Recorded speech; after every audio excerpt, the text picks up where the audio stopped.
très chers téléspectateurs, le concept Pose ta question et gagne est un concept qui permet de créer de l'interaction entre des interlocuteurs, des intervenants qui inspirent les jeunes et les jeunes eux-mêmes. Eh bien, tous les jeunes qui sont là ont regardé attentivement le film Cursus et métiers consacré à la professeure Francine Toumi et elles vont donc devoir lui poser quelques questions. Nous allons apprécier tout ça ensemble. Alors, je vais inviter la première personne, si vous voulez bien, professeur.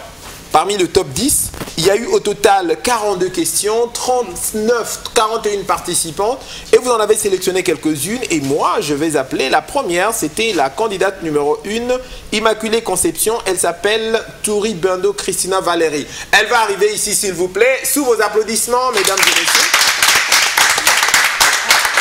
Voilà, elle est là.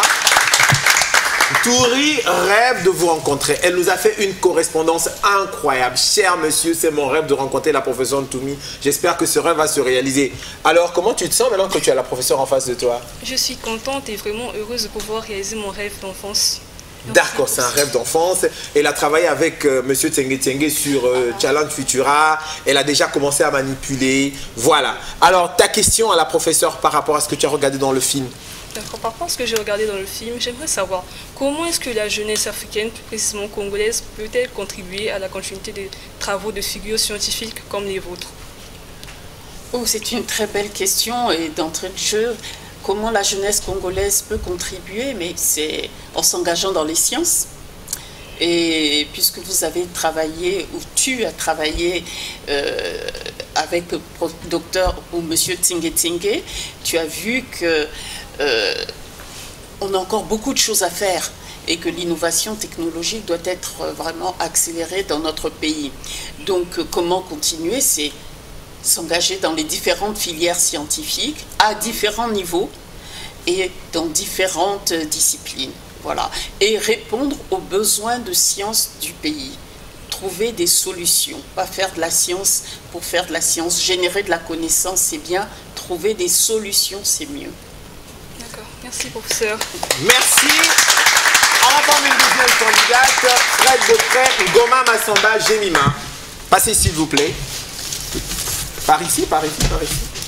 Allez-y Jemima, asseyez-vous.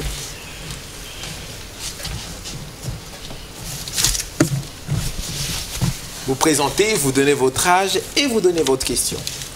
Bonjour. Bonjour Jemima. Je me nomme Goma Massamba Jemima. J'ai 14 ans.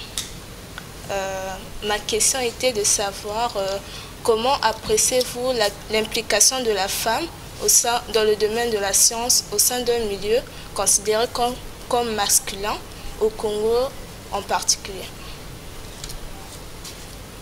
Comment j'apprécie la position de la femme dans un environnement masculin et en particulier dans les sciences?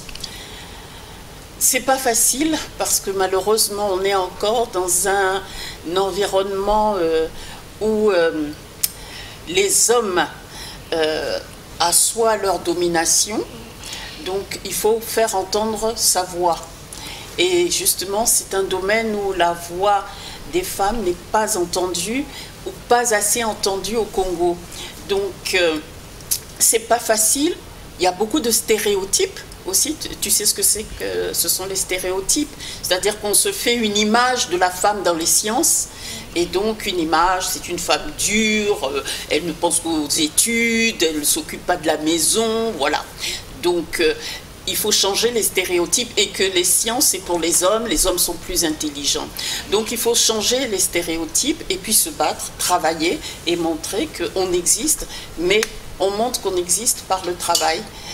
Quand il y a des résultats, à ce moment-là, ben, les hommes sont obligés d'accepter vos travaux. Donc, il faut s'imposer par les travaux, par le travail.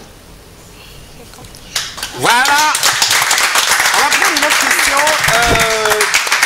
La représentante de cette école est là, c'est le complexe scolaire La Grande Récré, qui est ici représenté par sa promotrice, hein, Madame Yoka. On applaudit un peu très fort pour Madame Yoka, la promotrice. Elle a dit, je ne peux pas rater l'occasion de rencontrer la professeure. Et voilà, elle est là, la promotrice du complexe scolaire La Grande Récré. Donc la candidate, je suppose, c'est Bikoumou Nandi Claudel Eunice. C'est bien cela. Elle est où? Elle est où?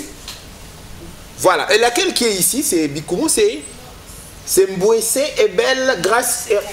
Pardon? Moboussé. Moboussé, s'il vous plaît. Passez, Moboussé. Moboussé, votre question, s'il vous plaît. Voilà, on vous écoute. Moboussé. Bonjour professeur. Bonjour. Je me nomme Moboussé Grâce Ebel Oriena. J'ai 14 ans, je suis en classe de 4e. Ma question est celle-ci.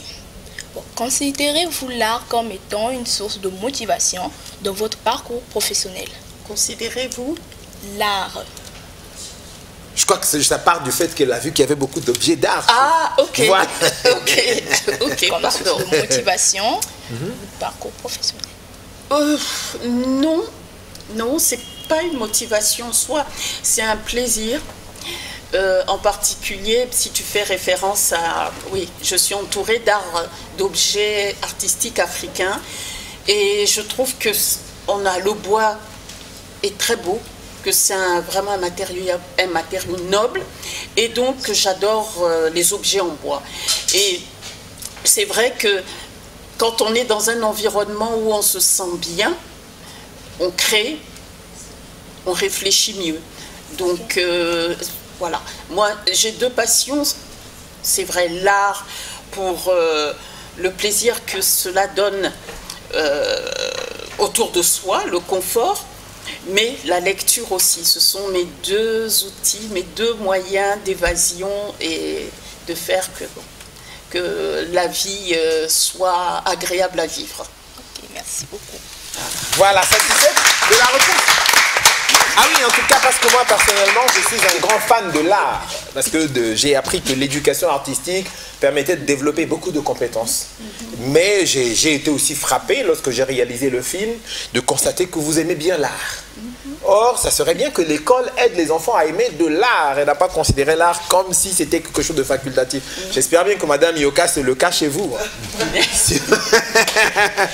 J'en profite pour saluer Monsieur Mundaya Théophane, ici présent, et le directeur des études du complexe scolaire Aliou Fatima. Professeur, vous vous souvenez, on a fait une activité avec le complexe scolaire Aliou Fatima et ils sont venus très nombreux. On les applaudit très très très fort. Voilà, professeur, c'était les questions outside. Maintenant, nous allons passer à des questions qui font partie du top 10. Je vais essayer un peu de demander aux candidates de passer une à une par rapport à leurs questions. C'est là que je n'ai pas appelé. On commence avec vous. Passez, s'il vous plaît. Oui, passez. Oui, avec des applaudissements. Bonjour, professeur. Bonjour. Je suis très émue de vous voir aujourd'hui. Je me nomme Duzi Kimberly Angela. Je suis élève au groupe scolaire Albem Les Cataractes en classe de terminale D. J'ai 18 ans. Ma question est la suivante. Nos écoles dépourvues aujourd'hui de laboratoires, quels moyens envisageriez-vous pour intéresser les jeunes filles dans le domaine de la science? Merci pour ta question. C'est vrai que c'est un défi. Intéresser les jeunes filles dans les sciences dans un environnement où il y a peu de laboratoires, c'est pas facile, mais il y a des moyens on fait avec ce que l'on a. Un, c'est nous à la Fondation Congolaise pour la Recherche Médicale, on a des laboratoires, donc c'est déjà faire des portes ouvertes pour que les jeunes filles, et pas que les jeunes filles, les jeunes garçons aussi, puissent venir voir ce qui se fait au laboratoire. La possibilité de faire aussi des petits stages de quelques jours à quelques semaines, à quelques mois, pour s'imprégner, pour voir, pour assister les doctorants, pour voir ce que c'est, comment on pose une question scientifique et ce que l'on fait. Ensuite, il y a aussi la possibilité de vous inviter, quand il y a des conférences, venir écouter. Vous n'allez pas tout comprendre, mais il y a voilà, il y a un esprit critique qui peut s'animer, qui peut s'allumer, et vous allez avoir envie vous allez aiguiser votre curiosité aussi. Donc, et quand on a l'esprit critique et on est curieux, on est déjà bien préparé pour être scientifique, parce qu'après, le reste, on s'adapte et on pose les questions. On apprend à poser des questions et à trouver, à proposer des solutions et trouver des chemins pour aller vers ces solutions. Voilà, c'est ce que c'est la méthodologie. Et donc, cela, on peut déjà vous le transmettre. Donc, l'esprit critique et la curiosité, vous poussez à lire, beaucoup lire. Voilà. Merci beaucoup. Voilà, très belle question. Suivant, allez-y. On va prendre une autre question, ça nous permet de suivre toutes les questions petit à petit. Voilà, on y va. Bonjour professeur, je m'appelle Odé Sentier-Churut, j'ai 14 ans et je fréquente à l'école Aliou Fatima. Ma question est la suivante. Est-ce que les changements climatiques ont-ils un impact sur la propagation des maladies infectieuses au Congo? Alors, merci pour ta question. Là, c'est très technique. Oui, les changements climatiques, comme vous le constatez, il y a des différences de température. Et il y a beaucoup de maladies infectieuses qui aiment beaucoup, qui sont très sensibles au climat, à la température, les moustiques en particulier, pour un ami que nous connaissons tous très bien, ou un ennemi. Et donc, les moustiques sont très à l'aise à certaines températures et plus il fait froid, moins ils se sentent à l'aise ou peuvent survivre. Voilà pourquoi le paludisme ne peut pas se développer dans certains pays tempérés. Donc, il est clair que les changements climatiques vont faire qu'il y a certains moustiques, il y a certains parasites qui vont se sentir de mieux en mieux et qui vont se multiplier et essayer de nous infecter ou infecter nos animaux. Donc, voilà pourquoi les changements climatiques, on en parle souvent, et ta question est très belle, parce que c'est un tout. Même dans ce que je fais, la recherche sur les maladies, on doit travailler avec les climatologues, on doit travailler avec ceux qui travaillent avec la santé animale, on doit travailler avec les agronomes, parce que tout est lié. Et donc, moi, je vais voir un tout petit angle, l'autre va voir un autre angle, et tous ensemble, on va pouvoir trouver la solution. Parce que ce problème des changements climatiques vont avoir un impact, pas que sur les parasites, bon, moi je suis axée parasites, virus, bactéries, mais aussi sur la santé humaine. Donc, tout ça doit être analysé en même temps. Donc, effectivement, il va falloir être très attentif à ces changements climatiques et le lien avec les maladies émergentes et réémergentes. Merci, professeur. Très bien, professeur, il y en a une qui n'est pas là et qui s'appelle Obatem. Elle dit ceci: dans votre interview et certaines de vos publications sur les réseaux sociaux, vous insistez sur les efforts et les sacrifices parentaux. Vous insistez également sur les animaux auxquels vous vous identifiez, la fourmi et la panthère. Peut-on affirmer que votre notoriété scientifique est une reconnaissance envers vos parents ou un don de la nature? Obatem, c'est la fille à monsieur Félicien Adopassi, l'un des régisseurs de DRTV, donc je ne pouvais pas passer sous silence cette question. Quelle est votre réponse, professeur? Alors, reprenez juste rapidement. Elle dit ceci. Oui. Vous insistez sur les efforts et sacrifices de vos parents. Vous insistez sur les animaux qui sont vos totems, qui vous identifient. Elle demande si votre notoriété scientifique est une marque de reconnaissance envers vos parents ou si c'est un don de la nature. Ok. Alors, déjà, ma première réponse, ça sera la notoriété scientifique, on ne la cherche pas. Je n'ai pas fait les sciences pour être connue, pas du tout. Donc, là, ce n'est pas une reconnaissance envers mes parents. Maintenant, dire que la notoriété ne fait pas plaisir à mes parents, c'est autre chose, mais c'est un résultat. Maintenant, revenir à la fourmi, c'est vrai, j'ai deux totems, comme vous l'avez dit, la fourmi et la panthère. Alors, c'est très bizarre, mais pour moi, c'est très proche. La fourmi, c'est un tout petit insecte que l'on ne voit pas. Et pourtant, Dieu qu'il est formidable. Et la fourmi, elle est petite, mais elle travaille en équipe. Et la fourmi est capable de faire une fourmilière et de résoudre. Il y a des fourmis qui font la guerre, il y a les ouvrières, il y a la reine. Elles sont extrêmement organisées, mais très petites. Et je trouve que c'est un peu mon angle de ma manière de travailler, à savoir que je travaille toujours en équipe et ensemble nous sommes capables d'accomplir des choses, de grandes choses. Maintenant, la panthère, alors c'est un animal beaucoup plus imposant, beaucoup plus solitaire et qui est très mystérieux, et en particulier les yeux.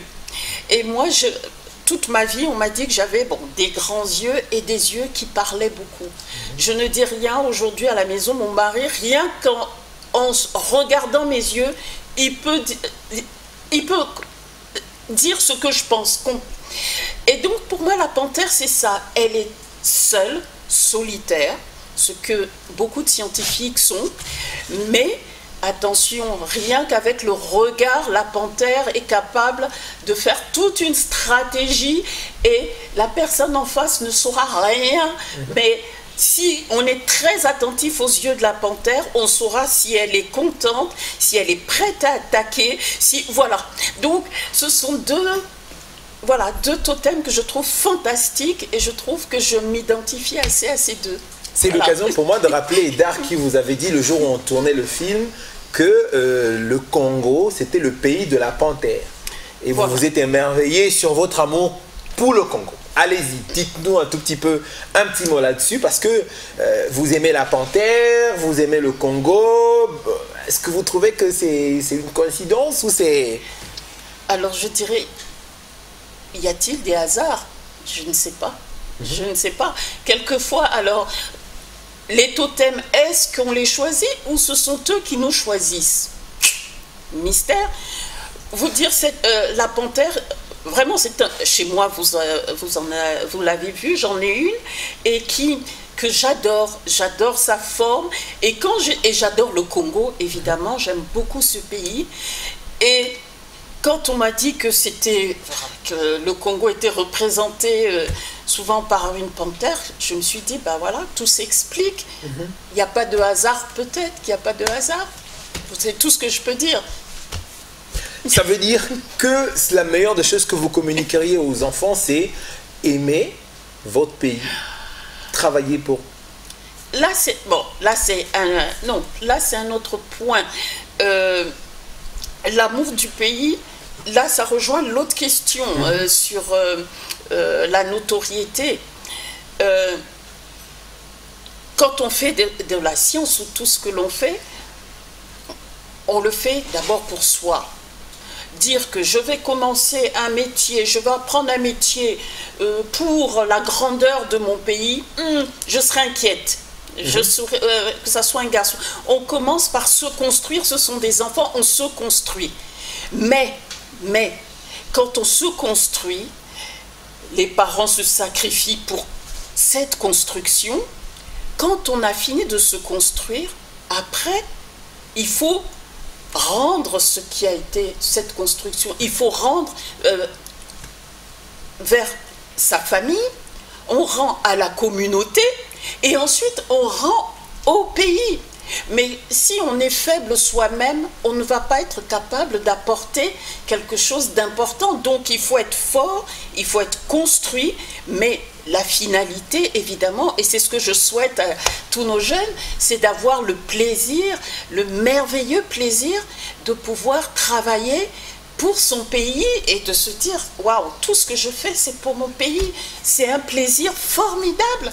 Mais pour pouvoir en arriver là, c'est un long chemin. C'est pas en 2 ans, c'est cette construction, le travail. Et puis, quand on est satisfait de son travail, on s'occupe de sa famille parce qu'on ne va pas aller défendre la patrie en laissant, s'il y en a un homme ou une femme, la famille qui pleure, et puis hop, je m'en vais, c'est la patrie. Non, on s'occupe de soi, de la famille et du pays. Voilà. Mais la finalité, c'est le pays, parce que ce pays, ce sont eux, c'est nous qui le construisons, personne d'autre viendra le construire. Pour nous. Voilà. Ah oui, c'est une bonne déclaration. Prochaine intervenante, question s'il vous plaît, qui n'est pas encore passée. Allez-y, passez. Vous présentez, vous donnez le nom de votre école, votre classe, et vous posez votre question. C'est Fred Beaupré. Oui. Allez-y. Bonjour professeur. Je me présente, mon nom est Bitemo Daf. Je suis élève à Fred Beaupré en classe de 3e. J'ai 14 ans. Ma question est la suivante. C'est par le biais de votre film que j'ai eu l'occasion de vous rencontrer et de connaître votre parcours qui force l'admiration et de découvrir aussi l'existence de votre fondation. J'aimerais bien savoir quels sont les objectifs que vise votre fondation. Merci pour ta question. Alors, la Fondation congolaise pour la recherche médicale, je l'ai créée donc en 2008. Alors, le but, c'était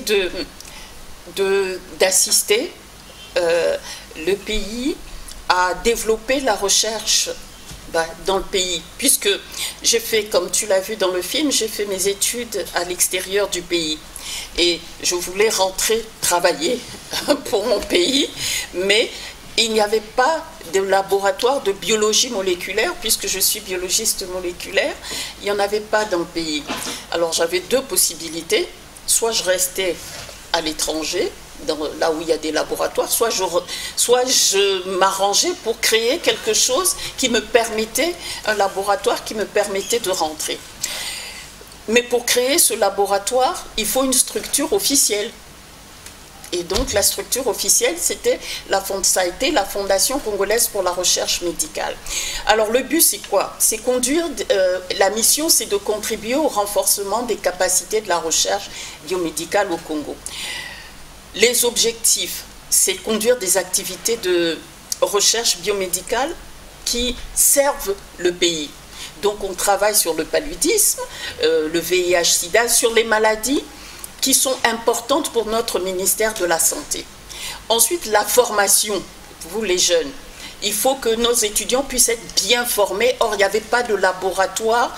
Beaucoup d'étudiants, à l'époque de l'université Marien Ngouabi, n'avaient pas de laboratoire d'accueil sur place où ils puissent faire un travail de pointe dans ce domaine.